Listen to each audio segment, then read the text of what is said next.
Welcome to Speak Up and Stay Alive Radio, how to survive hidden healthcare and hospital dangers with author, speaker, and your host, Pat Rulo. Pat has over 20 years experience as a professional public speaker, and for the next hour, she's going to be your healthcare and hospital survival guide.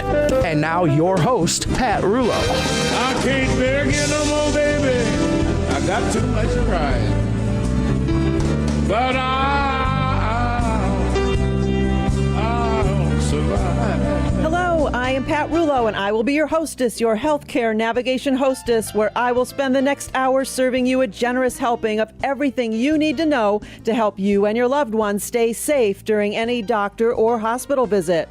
As usual, today's show is chock full of tips and tools to help you stay safe during any healthcare or hospital encounter.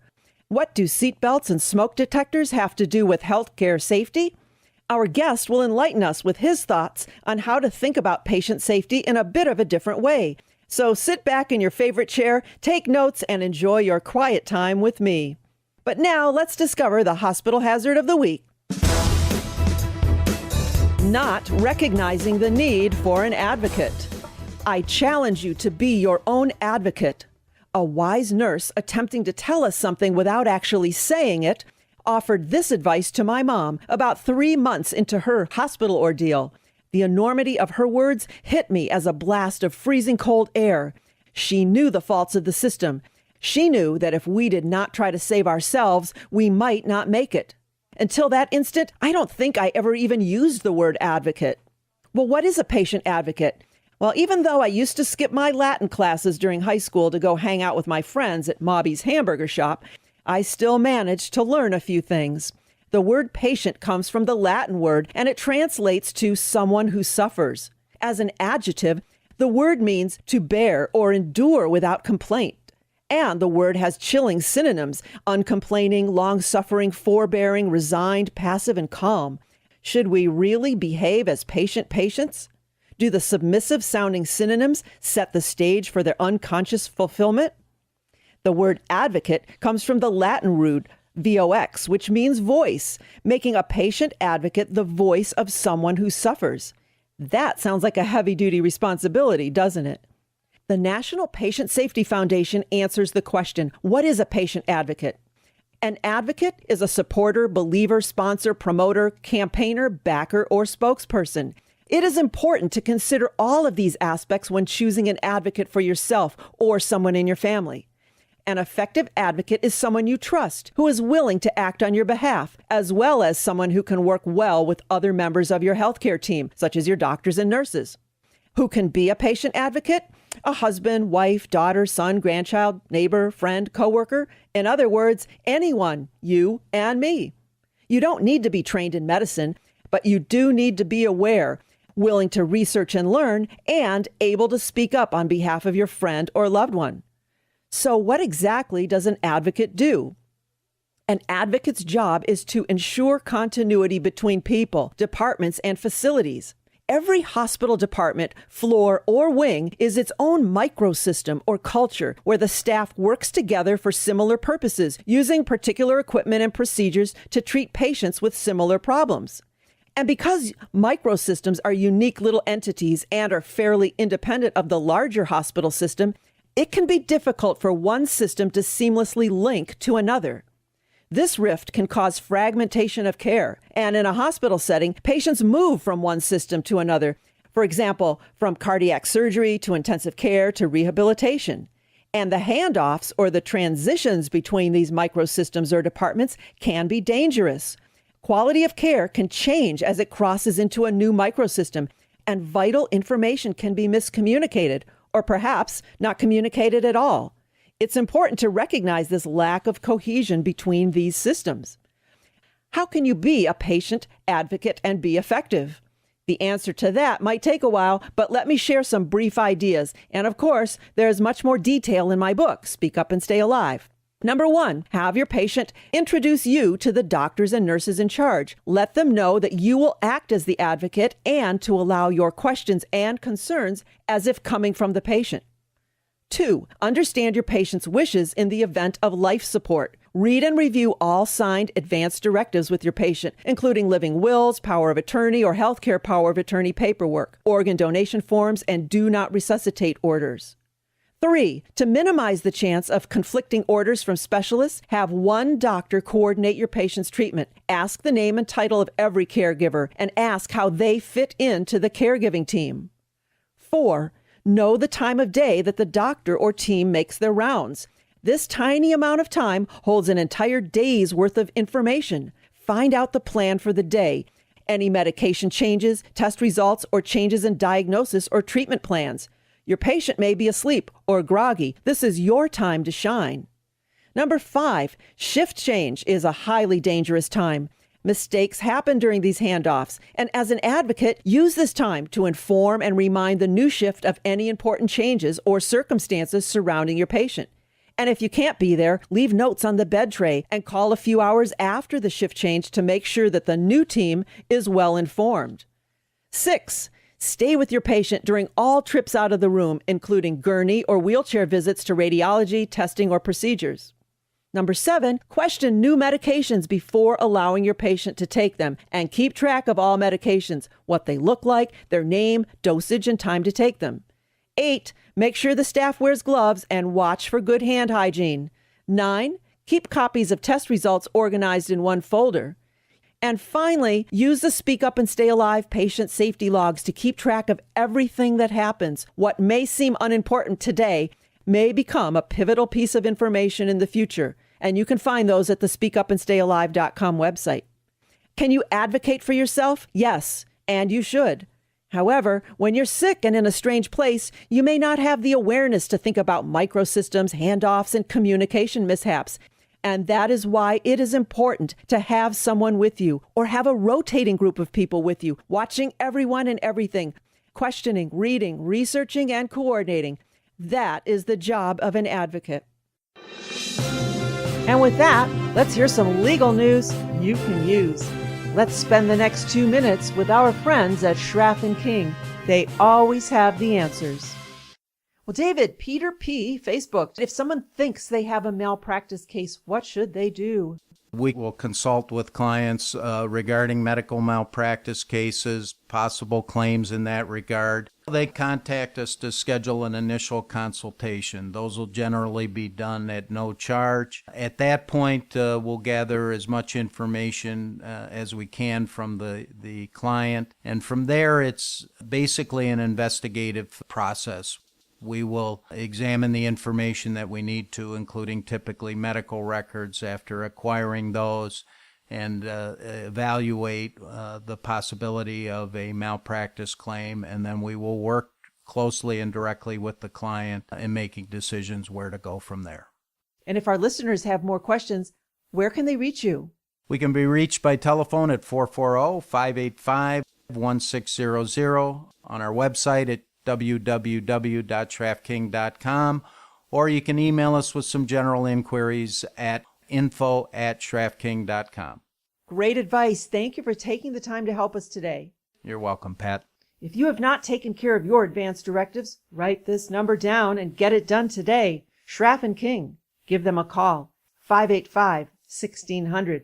They're conveniently located on Somme Center Road in Willoughby Hills, just south of Route 6. Or you can always visit them online at schraffking.com.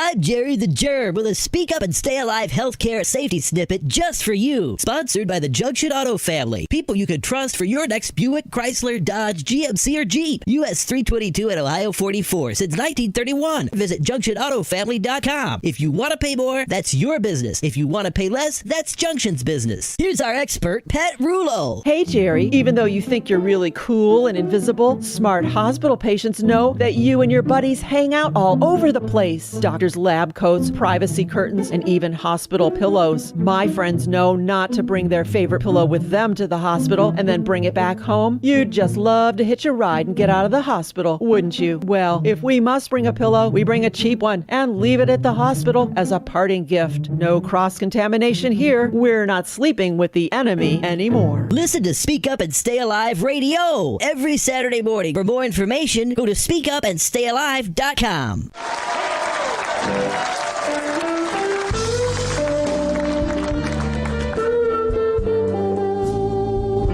You are listening to Speak Up and Stay Alive Radio. I am Pat Rulo, your guide and hostess, here with a guest with so much passion and who thinks about things differently. I can't wait to share him with you. After litigating medical malpractice cases for decades, Lee Tilson was drafted into the patient safety movement by medical errors that adversely affected his son and that killed his father.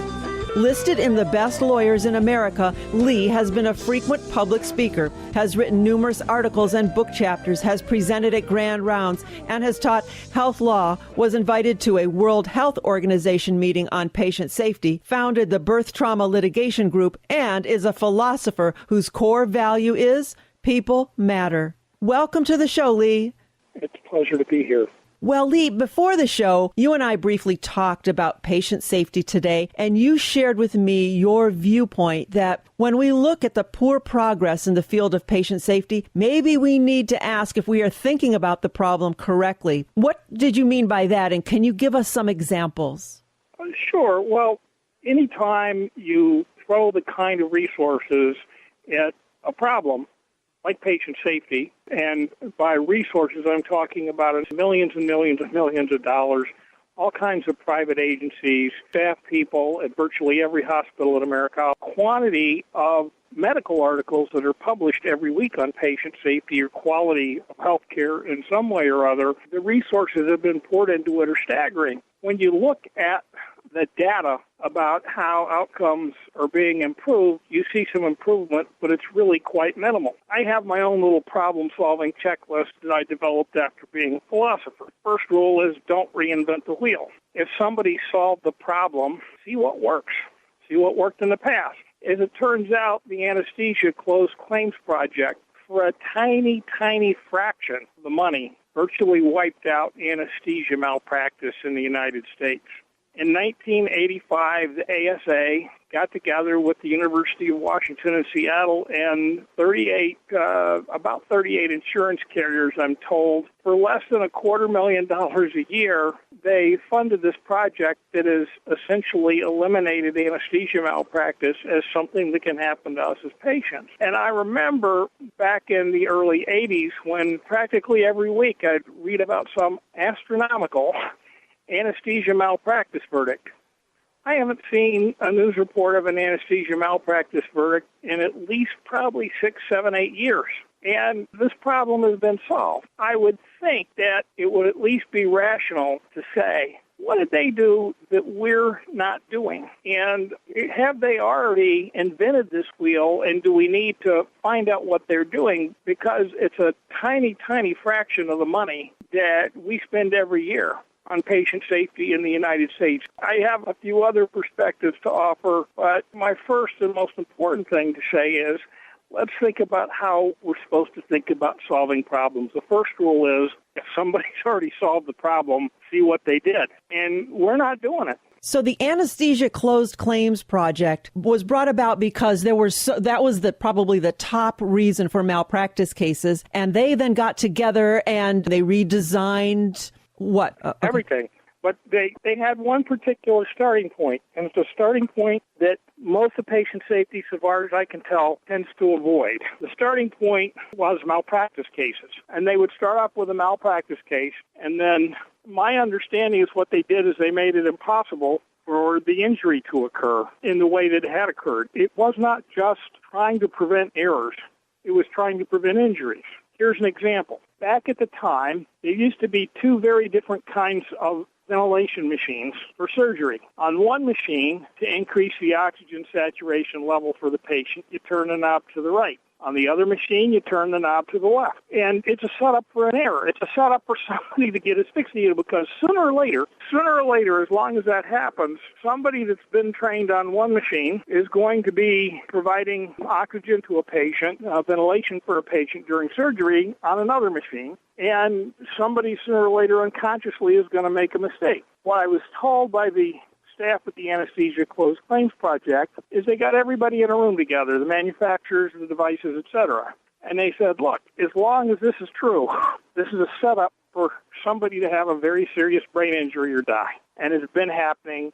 It's happened before. It's going to happen again. What can we do to see it doesn't happen anymore? And they understand that human error is inevitable. So they try to design the procedures, equipment, etc., so the patient's protected even when those things happen. Nobody wants to commit an error. Nobody wants to make a mistake. The analogy that I use seat belts. If I look at the great safety inventions of the 20th century, right at the top of my list are seat belts and smoke detectors. And if you think about them, seat belts don't prevent driving errors. Smoke detectors don't prevent fires. They don't prevent kids from playing with matches. They don't prevent negligence or kids flipping lit matches at each other. Belts and smoke detectors don't prevent any kind of human conduct in and of themselves. What they do is they prevent injuries. And what I've tried to design, and I've talked with you about it, is I've tried to sort of invent something like a seat belt or a smoke detector for patient safety. The way I think about patient safety is very, very different. Most of what I see in the patient safety movement community, and I want to be clear about this, I admire the people in the patient safety community.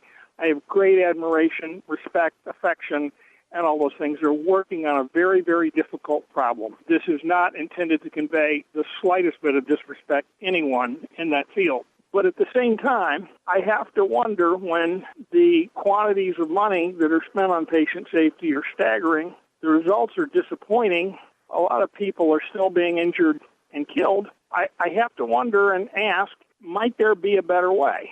And out of loyalty to my son and my father and all the clients I've represented who've been injured or worse by medical errors, I feel like I have a moral obligation to stand up and say, is there a better way, without disrespecting anybody? And I bring this from my philosophy background, from a philosopher, absolute genius, named Larry Powers in Detroit. And Larry says that the interesting thing about logical fallacies is not that they're wrong, but how they're seductive, how they seduce us to believe false and incorrect things. So I wonder sometimes about how is it that we as humans make mistakes. And I was thinking about that the other day, and I arrived at the conclusion is the same thing that makes us smart makes us make mistakes. And here's what I arrived at. I think about you're driving down the street, you're in a hurry to get somewhere. There may be all kinds of information coming in through your eyes about the colors of houses, the colors of porches, the colors of bricks, the colors of roofs, whether or not kids are playing in the front yard, etc. And what you do as you drive down the street is you focus on what's in front of you and you ignore all the rest. And that's what enables you to get where you're going and to get where you're going in a hurry. One of the things we have to have trained is we have to have our peripheral vision trained so that if a kid runs out into the street, that somehow our eyesight, somehow our reflexes are set up to catch it and to prevent it. But I think we ought to make no mistake that what enables us to succeed as human beings when we focus on an issue and hyper-focus on one subject is we're ignoring everything else. And what I see happening over and over again with medical errors, if we set aside the error part of it and just say, okay, intellectually, what's this person thinking about and what's this person not thinking about? And the same thing that produces genius produces mistakes, focusing on a part of the picture. So, when I arrive at that conclusion, it becomes obvious to me that we are not going to prevent medical errors and people from being hurt by just being better, faster, smarter. The same thing that makes us smart makes us error-prone, focusing, ignoring things that we're judging to be irrelevant, that 99.9% of the time are irrelevant, but when it's your mom or your dad or your cousin, that might be the 1/10 of 1% of the time when some little piece of information out there comes running into the street in front of the car, the doctor's driving down the street in terms of providing the medical care. we have to put up fences so that when those kids are starting to run in front of the street, they can't, okay? They can't without coming to the driver's attention. So I apologize for all the analogies, but what I've seen over and over again, I saw with my son, I saw with my father, and I see it in all my clients, is that there's some important respect about what the doctor was doing that made sense from a certain perspective. But there was another important respect in which it was not accurate, it didn't reflect what was going on with the patient, and the doctor, in his or her genius, decided to, well, I'm not going to let that information get into my consciousness. The same thing that makes us smart makes us error-prone. We will never stamp out errors as long as we're humans and we're trying to focus on things. We can't. It's impossible. Sorry. Lee, give us some of your thoughts on how we can stay safe. The first thing is to have a thought process that is a worst-case scenario thought process. And to do that, you may want to look at your informed consent sheet, because usually the doctors list the things that can go wrong on the informed consent sheet. You may want to do a little medical research, but you want to be on very much heightened guard for any early warning signs that any of those bad things that are associated with either what your diagnosis is or what procedure is going to be performed on you. What are the early warning signs of them? The second thing I would do before going in the hospital is make sure that I have access to a laptop computer that can do a little bit of medical research and look up the significance of some abnormal sign or symptom and look up the significance of it for the procedure I'm undergoing, whatever that is. And maybe to have a doctor friend available that you can call on the phone, or a nurse friend or relative that you can call on the phone and say, I need help with this. Is this something to worry about? A third thing that for me is the most important is keeping a list of all the abnormal signs and symptoms you have. Whatever diagnosis you have, it's going to be the best explanation of all those signs and symptoms. And you come first. Your being in the hospital is not about a ruptured appendix or diabetes or about anything else. It's about you and your symptoms and your pain and whatever abnormalities exist in you. And they may use those medical concepts to explain it. But the first time that they say, this doesn't fit the ordinary diagnostic procedure, sir, you know, you're just a little bit outside the how we think about this disease process, they are thinking about it wrong, because they've decided what matters the most are their concepts and not you, the patient. But be on guard. The whole thing is about what your abnormals are. One of the things I've done frequently is I started a correspondence with the authors of the articles, and it's not hard to do. If you go to pubmed.gov, and you look at the abstract version of the articles, there's email address. And a lot of those people will correspond with you about the subject matters of their articles. And I've had on several occasions international leaders who've written some of the leading articles contact the client and say, how can I help you? Last month, there was a mother whose son was diagnosed with a brain malformation. And within 1 hour of my sending out some emails for her, the head of the NIH research program emailed us and said, send me the MRI. I want to look at it for you. And now that young man is enrolled for free in an NIH research project getting the best care available probably on the planet, certainly in the United States, for free, because the information's out there and you take advantage of it. I would look up, before I go into a hospital again, I would look up the patient safety officers' phone numbers, email addresses, and some top administrators at the hospital, maybe somebody in risk management, patient safety, quality care, and I would have a way to contact them. There are all these incentives to make you not want to bother, upset, disturb, whatever, the doctor.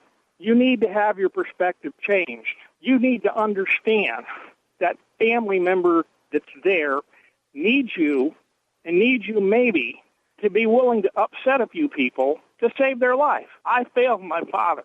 I failed my father. And that will haunt me for the rest of my days. And anybody that's afraid to call up a hospital president at home to save their father's life, to save their mother's life, to save their child's life, you haven't really thought about the torment you're going to have for the entire rest of your life. Make sure you know how to contact them so you don't have to go through the staff that's trying to tell you everything's okay when you know better. Well, I applaud what you're saying, and I hope that people take that to heart and feel empowered and strong enough to be able to do that. Lee, how can our listeners learn more about you and what you do? I blog right now at rethinkingpatientsafety.com. I'm going to be putting up some new blogs, Prevent Patient Injuries and People and Truth Matter, reflecting my core values. But I want to move to, instead of just rethinking, I want to move to something that is actually my process, prevent patient injuries.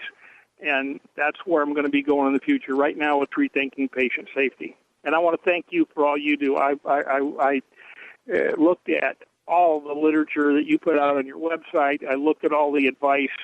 You're a remarkable lady. I salute you. And I would wager a lot of money that you saved quite a few lives. Well, I appreciate that. You and I together, we will continue our friendship and our relationship, and hopefully I can have you back on the show if you're willing to do that. Anytime. All right. Well, thank you so much, Lee Tilson, for your excellent words of advice here today. We appreciate your being here. Thank you for having me, but more importantly, thank you for the lives you saved. Thank you.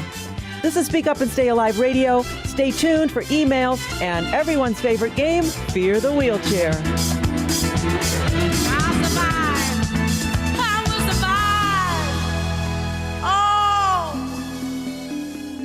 Are you looking to promote you and your business? This is the place to do it. Market to a demographically desirable audience. Connect with the informed and influential. Reach people with purchasing power. Speak Up and Stay Alive Radio is accepting a few segment sponsors and advertisers. So let Pat help you grow your business. Check out the demographics for yourself. Visit the radio link at Speak Up and Stay Alive for packages, monthly and even one-time rates. Email Pat at speak@speakupandstayalive.com or call 440-725-5462.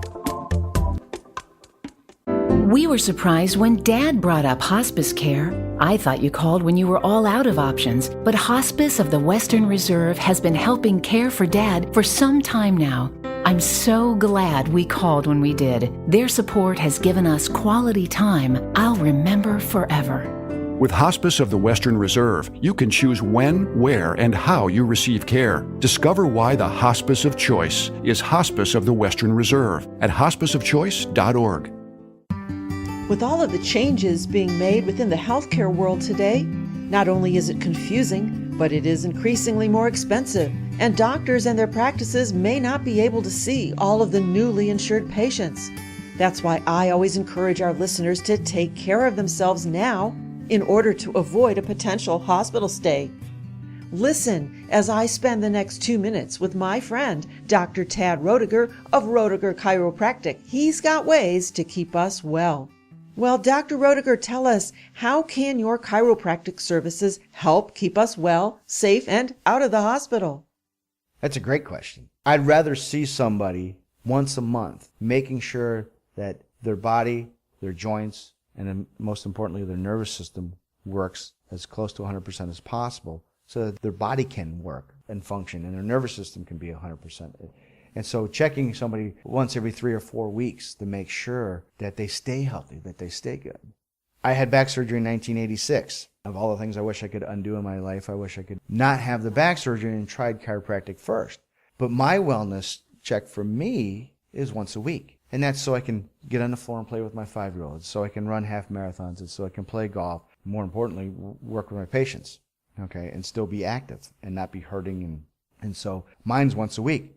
And a lot of times we'll find that ground for people. But I would love to have people come in first. We do have some patients that have been to other chiropractors before, and they've moved around, and they end up here in Chardon, and they say, I just need my once a month or once every 3-week care, and we do that for them.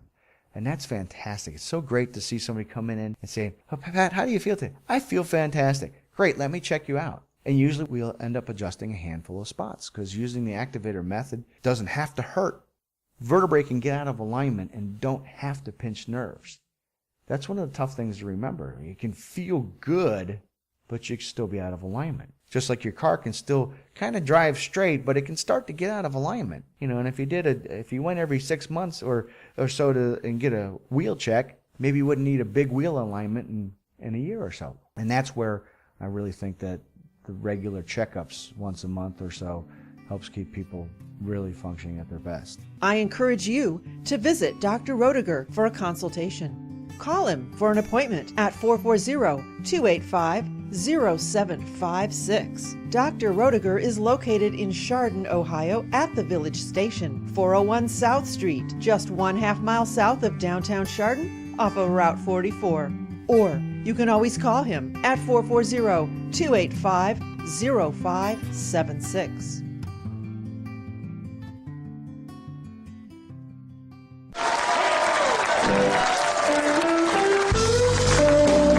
Listening to Speak Up and Stay Alive Radio. I am your hostess, Pat Rulo. So happy to spend this hour with you to help you survive any healthcare or hospital encounter. What do you think of television drug ads? Should they be banned? Yes or no? Well, here's a brief audio answer to that question from one of our live presentations last week. This is Pat Rulo, and we are at a presentation today. We just had a great presentation, a beautiful group of people, and I've got a few folks that want to answer the question that is, what do you think about drug ads on television? On the ads on TV and radio, when they're trying to sell you a particular medicine and do not tell you all the side effects. Even if they told you the side effects, they should know what medication you're taking at the present time and see whether that medication is not conducive with the other medication that you're taking, and they don't do that. They have no idea what you're taking because they're just talking to a mass group of people. And did you have a question or comment about that? I was just going to say I appreciate seeing some of the drug advertisements on TV because they're very informative to me. Things that I didn't know and things the doctor would not tell me. Any other thoughts? I just purchased prescription after seeing a doctor, and it scared me to death. I had gone to the pharmacy and had the prescription filled, and I think it's very good that they have the ads on TV. I don't intend to take the medication. Any other thoughts? Go ahead. I don't think they should have ads at all. There's not enough education that comes along with them, and that's how I see it. Even though they give side effects, the side effects, if you really listen to them, they'll scare you to death. So no, I don't think they should have them unless they have the education piece that goes along with it a little more extensive than what they have now. How much can you learn in 30 seconds? Right, you can't. You can't. They should pull them all. I don't know why it's really not necessary. If people need them, they're going to buy it. You don't have to advertise it. I agree with that. Any other thoughts? We're good. Thank you.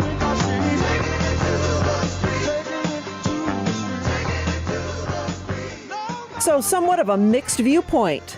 Well, did we get any emails about this question, Joe? Of course we did. Marty from Medina writes, prescription drug ads are to health education as Coke commercials are to nutrition education. Well, and education being the key word. Advertising is not education, especially when in many cases the benefits are described in a 6th grade language and the side effects are rapidly spewed at a 9th grade language.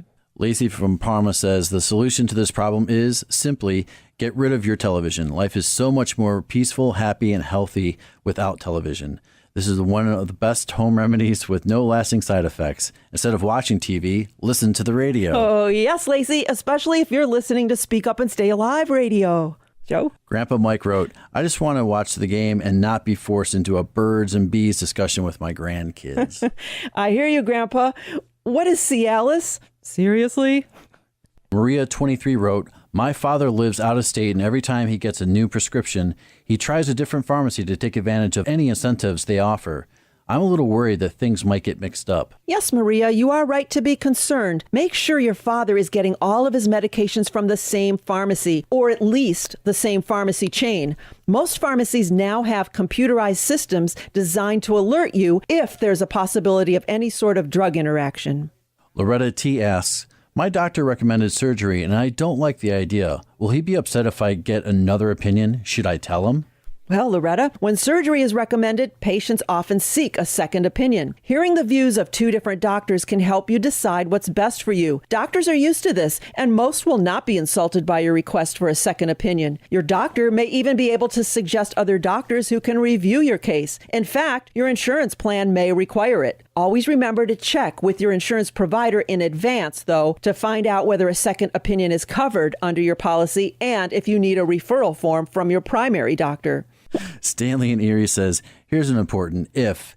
If learning of a new erectile dysfunction drug prompts a viewer to make an appointment with a physician, he may also receive the benefit of an overdue prostate exam. Well, as Bob says, if ands and buts, needles and nuts, we all know what screening tests we should be getting. Unfortunately, there is no pill to instill common sense and good judgment. Joe is cracking up. Any other goodies, Joe? No. Yes, there's lots more, but we have to get to what, Joe? Fear the wheelchair. Yep, crazy times. By now, you've probably heard me talk about how I fear the wheelchairs that grace the front doors of almost every hospital. Patients and visitors get out of their cars and hop into the wheelchair. And I always wonder, where have they been? What have they touched? When was the last time those jeans were washed? Then they wheel around the hospital, use the bathroom, sit in waiting rooms, visit patients, all the while picking up additional and deadly hospital bacteria like MRSA, C. diff, a bit of E. coli, and perhaps some candida yeast. And at the end of the day, they're back in their car, leaving the contaminated wheelchair at the front door of the hospital, ready for the next person to climb aboard. This makes the wheelchair a high-touch, highly contaminated vehicle, capable of spreading infections all over the place. So the wheelchair is now this show's representation of all hospital dangers, kind of like our mascot. So here we go, our new favorite game. Fear the wheelchair. Listen as Joe reads some of these true or false statements, and then, even though I can't hear you, shout out your answer along with Bob. Is the statement right or wrong? Joe?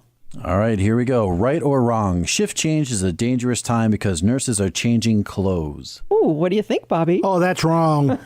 Of course that's wrong. Mistakes happen during these handoffs, not because nurses are changing their clothes, but because they are changing their frame of mind. Outgoing nurses may be thinking about picking up their kids or what to make for dinner. Incoming nurses are flooded with new information about many patients. And as an advocate, use this time to inform and remind the new shift of any important changes. And if you can't be there, like I said, leave notes on the bed tray and call a few hours later to make sure the team is well informed. Right or wrong? An advocate should be willing to upset a few people to save the patient's life. Oh, that's definitely right. Yes, Bob, that is right. And sometimes that's hard to do. Our guest, Lee Tilson, talked about this. He said, make sure to know how to contact the hospital's top administrators so you don't have to go through the staff who might tell you that everything's okay when in fact it might not be. And don't be afraid to make that phone call. Even if it's in the middle of the night, you may only get one chance to save someone's life. Right or wrong? Is it rude to ask your doctor questions about your medications? It implies that you don't trust him or her. What do you think, Bob? I think that's right. All right, Bob, how is it rude to ask about something you plan to put in your body? Always ask. This is not the time to worry about rudeness or implications. It's your life, so ask away. Right or wrong? Keep a list of abnormal signs and symptoms while in the hospital. What do you think, Bob? It's wrong. Oh, my, you were doing so well. That is right, Bob. Abnormal signs and symptoms are what point to the diagnosis. Besides, the list will be much shorter and easier to manage than a list of what is normal. All right, right or wrong? A patient's advocate should be present when the doctor makes rounds. What do you think, Bobby? I think that's right, but what do you mean? What is a round? Well, yes, that is right. And rounds are the daily visit by the attending physician and the team, a term I think they use because the doctors go round and can't figure out what's wrong or what needs to be done. And then they never really finish rounds. They just repeat them day after day. Therefore, an advocate should always be there and keep track of what is said, ask questions, and act as a break into the never-ending circle, which, Bob, is also round. We're getting crazy here. Remember, the more you know, the safer you'll be, and you heard about it here on Speak Up and Stay Alive Radio. Well, thank you guys for playing our super fun game. Fear the wheelchair. You are listening to Speak Up and Stay Alive Radio. I am Pat Rulo, where the boys and I are keeping you safe during any healthcare or hospital encounter.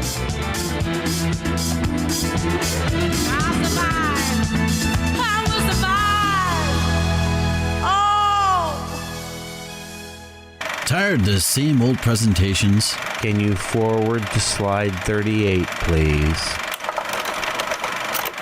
Are you looking for a new, out-of-the-box topic for your next event? Want your group to leave inspired, informed, and satisfied? No PowerPoint presentations and dim lights here. No snoring or snoozing goes on during Pat's presentations. To help your entire group, organization, business, or church stay safe during any healthcare or hospital experience, invite Pat to speak. Her presentation formats vary from 15-minute small talks to 30-minute lunch and learns, to 1-hour events called The Scoop, to full days. Pick a topic from her website or request your own. Visit her website, speakupandstayalive.com, or call Pat to discuss how she can make your next event fun, enlightening, and life-saving. Want testimonials? Go to the bulletin board link at the website for color pictures and comments from real people. Again, it's speakupandstayalive.com or call 440-725-5462. That's 440-725-5462.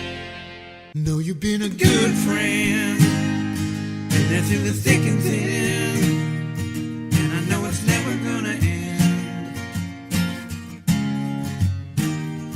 'cause you've been a good friend. Did you know that all home care is not the same? When it comes to aging in place, most seniors want to stay in their own home as long as possible, and in-home care can help them live safely and comfortably.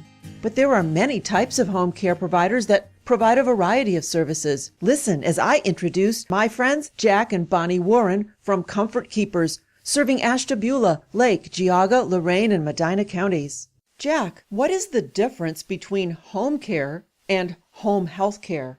There is a pretty clear distinction between home health care services and home care services.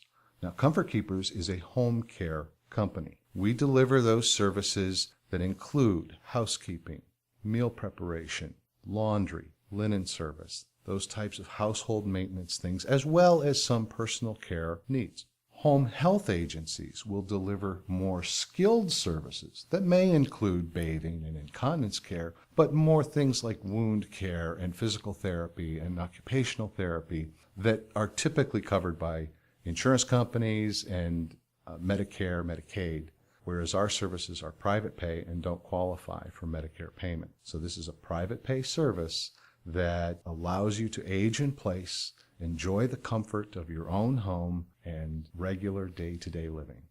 And perhaps you might make a new friend. And you might make a new friend out of it too, absolutely.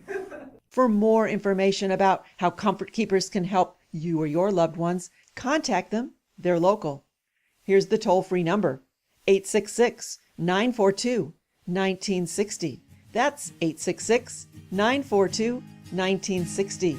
Or you can visit them online at comfortkeepers.com. Comfort Keepers, keeping the comforts of home.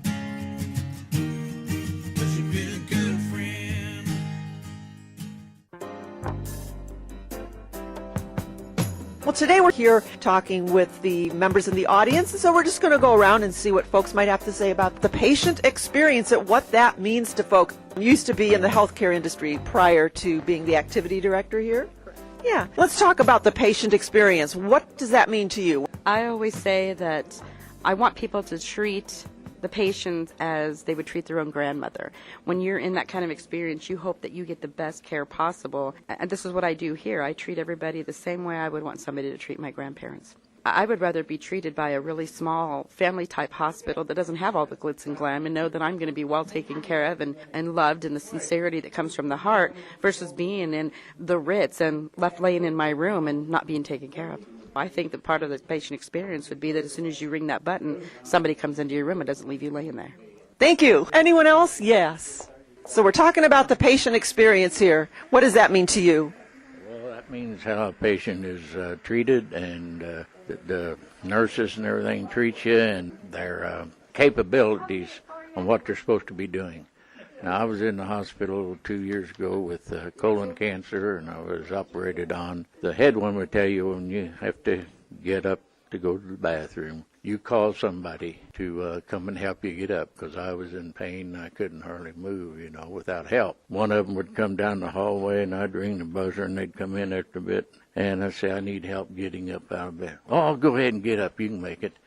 And they'd go on. They'd tell you, one person would tell you one thing not to do, and the other person would tell you something else. One of them come in there, and I had to go urinate. And I went in there, and they had this curtain, and they usually pulled it around where you had some privacy.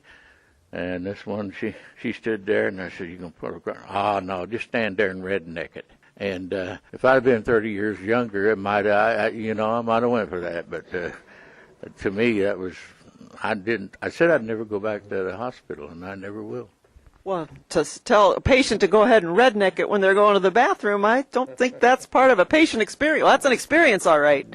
Thank you. We've got someone else that wants to talk about their thoughts on the patient experience. Here we go. Well, about 2 years ago, I had an infection, went to the doctor, and they immediately put me in the hospital. I was there for almost 3 weeks, and the first 2 weeks went just great. They were in and out of the room and doing this and doing that and just being friendly as they could get. Then all of a sudden, they put this thing outside my door, and they put these little masks and the outfits that people have to put on, and I'm like, what's going on? So anyway, after that, everybody disappeared. And it's like, I'm 3 days, I haven't had a bath. I'm 3 days, I haven't had my sheets changed. The room hasn't been cleaned. So I finally called down to the desk and asked what was going on. And they said, "Oh, nothing. Did you need something?" I said, "Well, I just checking to see if everybody was here because nobody's been in my room for 3 days." I mean, when my meals came, they were set outside the door, gently pushed in there. It sounds like you were in an isolation room for contact precaution. You either had something like MRSA or C. diff where they were concerned, but obviously you were not told about this? No, and they was not going to come in and be friendly anymore either. Well, I'm the same person I was 3 days ago. What's going on? Did you ever find out? Yeah, I finally found out when they said, "We have one more thing we can try, and if it doesn't work, that's it." But I finally got a bath. Thank goodness. You're smelling good to me today. Thank you. Thank you for sharing that. That doesn't sound like much of a positive experience. No. So we just talked with a gal who was in contact precaution and didn't know why. What are your thoughts on that? It makes me angry that the hospital and the facility didn't answer her questions or come in and educate her. Being a patient doesn't mean you just get thrown in a room. I mean, it's a matter of educating the patient as well, explaining to them what's going on, why they're here, why they're being isolated. They didn't give her any information. Just makes me really angry, and I'm really glad that you're here to get these stories and bring it to the public and let others know that they're not alone and that there has to be some kind of, speaking up and talking about it. Thank you. Well, we've got one gal here that has an interesting way to improve her patient experience. Well, I always do something my mother taught me. She'd worked in a hospital for several years before she was married, and she said you have to have honey to catch flies, and you buy a box of good chocolates, not the cheap ones, the good ones. Put them on the tray, and a nurse will be in every 8 or 10 minutes to get a piece of candy. And that's the way to attract the flies, huh? Or the nurses. Good idea. And what is your name? My name's Valerie. What is it that you want from a patient experience? I want to be healed. I want to come out better than when I came in. I don't want to worry about if I have Wi-Fi in my room or if the people who are sitting outside in the waiting room have the latest magazines. I want to be sure that the nurse is there every time she needs to be, that the therapy is done, that he gets the right medication. I don't want him to have to wait when lunch is supposed to come at noon until 2 o'clock because I can see the trays out there and they won't even let you take one and bring it into him. I want care. And I can sense your passion. Anytime any of us have been in the hospital, we know that all you want is to be treated as somebody might treat their own mother or father. Is there anything that you picked up during today's presentation that you could use to perhaps stay safe the next time you are in the hospital with your husband? I had never thought about what you talked about pre-cleaning. And I had seen the hospital staff clean every day, and they kind of come in and dust. They use the same bucket to wash the floor in every single room. From now on, when we go to the hospital, I'm going to bring a can of those Clorox pads, and I'm not going to let Reg get out of the chair until I can wipe down every surface in there with Clorox, especially his favorite instrument, the little TV button box that he uses. That's his favorite tool there. The TV remote. Yes. We talked about putting that in a plastic baggie. Bring some baggies with you. Yes.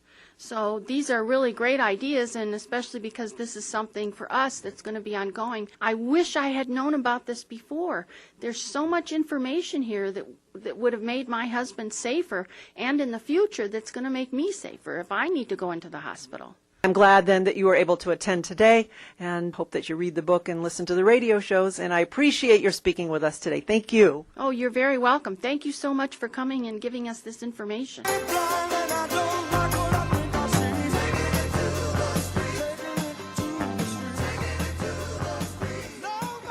Today, we talked about the role of a patient advocate and why it's important to have someone with us during every hospital visit. And our guest, Lee Tilson, our new favorite patient activist philosopher, helped us to look at patient safety in a bit of a different way. If you missed some of today's show, or if you want to replay it for yourself or a friend in need, simply go to the radio link at the speakupandstayalive.com website and listen to today's program. You might want to do that anyway, just to help you remember more of today's indispensable information. Start your weekend with an O. Speak Up and Stay Alive Radio. That's next Saturday morning, where you can find us 2 times. Yes, that's twice, from 7 to 8 Eastern on AM 1420 WHK and from 9 to 10 Eastern on AM 1220 WHKW. Or listen live via the internet on WHKradio.com at 7 and on WHKWradio.com at 9. I am Pat Rulo, your guide to safe and successful healthcare and hospital encounters.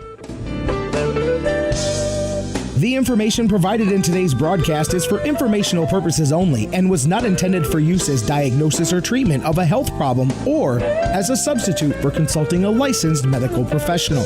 If you missed part of today's show or just want to share the information with friends, you can download a copy of the show at speakupandstayalive.com. That's speakupandstayalive.com. Want even more information? Purchase a copy of Pat's book at the Speak Up and Stay Alive website. Once again, it's speakupandstayalive.com. This is Pat Rulo. When you get a chance, become a friend and like us on Facebook. We're called Speak Up and Stay Alive. Then post your questions and comments on our Facebook wall. We may read them next week. Who else do you know who can benefit from this life-saving information? You can keep your group, club, business, or church safe from hospital hazards. I speak live and in person too. Our events are fun, fast-paced, interactive, and jam-packed with serious information. Your crowd will love it. Just email me at speakupandstayalive.com or call 440-725-5462. Until next week, remember to ask others to wash their hands. You have to speak up and stay alive. Call me, email me.